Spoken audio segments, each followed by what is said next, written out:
Another technique is pointillism. So, sa pointillism, maganda, naka 90 degrees ka, perpendicular sa skin. Then, kaya siya tinawag na pointillism is gumagawa tayo ng mga points. So, up and down lang. So, sample natin, up and down. So,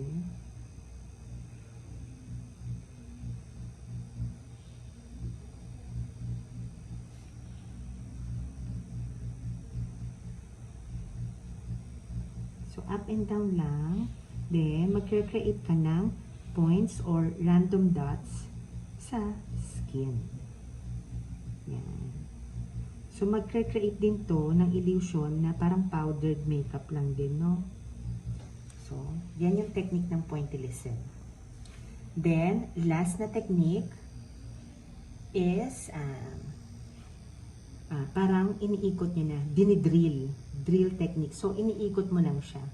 So, pwede itong 90 degrees, pwede naman nakatagilid ng konti, 80-70, tapos iikot nyo siya sa skin, dinidrill. Yan. Example.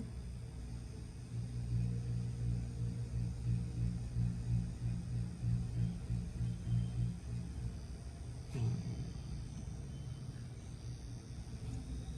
Then, habang dinidrill nyo, is nagmumove kayo pa konti-konti. Move pa konti-konti sa right side or pwede din sa left side. Drill. So, pwede din sa left. Going to the left. Pero drill technique. So, ito, pumapasok din yung pigment sa skin.